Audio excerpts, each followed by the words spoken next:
ಶ್ರೀಪಾದರಾಜಂ ಶರಣಂ ಪ್ರಪದ್ಯೆ. ಯದು ಮಹಾರಾಜನಿಗೆ ದತ್ತಾವಧೂತರ ಉಪದೇಶಾಮೃತ. ದತ್ತಾವಧೂತರ 24 ಗುರುಗಳಲ್ಲಿ 11ನೆಯದು ಪತಂಗ. ದೇವಮಾಯೆಯು ಸಗುಣ ಸ್ತ್ರೀ ರೂಪವನ್ನು ಧರಿಸಿ ಪ್ರಾಣಿಗಳಲ್ಲಿ ಸ್ತ್ರೀ ಭೋಗವನ್ನು ಪ್ರೇರೇಪಿಸಿ ತನ್ನ ಸುಂದರ ರೂಪದಿಂದಲೂ ಕಣ್ಸನ್ನೆಯ ಬಾಣದಿಂದಲೂ ಪುರುಷನನ್ನು ಭೋಗವೆಂಬ ಕಾರಾಗೃಹದಲ್ಲಿ ಕೆಡವುತ್ತದೆ. ಸ್ತ್ರೀ ಭೋಗ ಸುಖ ದುಃಖಕರವಾದದ್ದು. ಮಧುರವಾದ ವಿಷವನ್ನು ಸೇವಿಸಿದಾಗ ನಾಲಿಗೆಗೆ ರುಚಿ ಎನಿಸಿದರೂ ಅದನ್ನು ಜೀರ್ಣಿಸಿಕೊಳ್ಳುವಾಗ ಪ್ರಾಣ ಹೋದಂತಾಗುವುದು. ದೀಪದತ್ತ ಧಾವಿಸಿದ ಹುಳುವಿಗೆ ಸಿಕ್ಕ ಸುಖವೇನು? ಪರಮ ಸುಖ ದೊರಕುವುದೆಂದು ಹುಳು ಬೆಂಕಿಯಲ್ಲಿ ಬಿದ್ದು ಪ್ರಾಣವನ್ನು ಕಳೆದುಕೊಳ್ಳುತ್ತದೆ. ಈ ರೀತಿಯೇ ಒಬ್ಬ ಪುರುಷನು ಸ್ತ್ರೀ ಸಂಘವನ್ನು ಬಯಸಿ ರೂಪಕ್ಕೆ ಮರುಳಾಗಿ ಪುರುಷಾರ್ಥವನ್ನು ಕಳೆದುಕೊಂಡು ಮೋಸ ಹೋಗುತ್ತಾನೆ.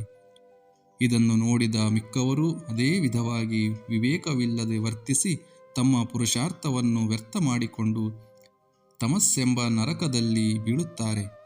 ಪುರುಷರನ್ನು ಅಧೋಗತಿಗಿಳಿಸಲು ಮಾಯೆಯು ಸ್ತ್ರೀ ಹೊನ್ನು ವಸ್ತ್ರಾಭರಣಗಳನ್ನು ಸೃಷ್ಟಿಸಿದೆ. ಇದಕ್ಕೆ ಪೂರಕವಾಗಿ ಮಾಯೆಯು ಅವಳಿಗೆ ನರಕ ಕಾರಣವಾದ ವಸ್ತ್ರ, ರತ್ನ, ಸ್ವರ್ಣಾಭರಣಗಳು, ಸ್ತನ ಸಂಪತ್ತನ್ನೂ ಸೃಷ್ಟಿ ಮಾಡಿದೆ. ಇದೆಲ್ಲವನ್ನೂ ಧರಿಸಿ ಕುಂಕುಮ ಭೂಷಿತಳಾಗಿ ಎದುರಾಗಿ ಬಂದರೆ ಪುರುಷರು ವ್ಯಾಮೋಹಕ್ಕೆ ಬಲಿಯಾಗುತ್ತಾರೆ. ದೇಹದಲ್ಲಿ ಪಿಶಾಚಿಯು ಸೇರಿದ್ದಾಗ ಮಧುಪಾನವನ್ನು ಮಾಡಿದರೆ ಆ ಮನುಷ್ಯ ಉನ್ಮತ್ತಾವಸ್ಥೆಯ ಪರಾಕಾಷ್ಠೆಯನ್ನು ಮುಟ್ಟುತ್ತಾನೆ. ಅದರಂತೆ ಮೊದಲೇ ಮೋಹದಲ್ಲಿರುವ ಪುರುಷನಿಗೆ ದ್ರವ್ಯಗಳೂ ಸೇರಿ ಉದ್ರೇಕವನ್ನು ಮತ್ತಷ್ಟು ಹೆಚ್ಚಿಸುತ್ತವೆ. ಇವೆಲ್ಲವೂ ಇಂದ್ರಿಯ ವಶೀಕರಣ ಮಾಡಲು ಮಾಯೆಯು ಮಾಡುವ ಚೇಷ್ಟೆಗಳು. ಒಬ್ಬನು ಇಂದ್ರಿಯಗಳನ್ನು ತನ್ನ ನಿಗ್ರಹದಲ್ಲಿ ಇಟ್ಟುಕೊಳ್ಳದಿದ್ದರೆ ಮಾಯೆಗೆ ಬಲಿಯಾಗುತ್ತಾನೆ. ಗೋವಿಂದನನ್ನು ಆರಾಧಿಸುವ ಭಕ್ತರಿಗೆ ಮಾಯೆಯು ಕಾಡುವುದಿಲ್ಲ.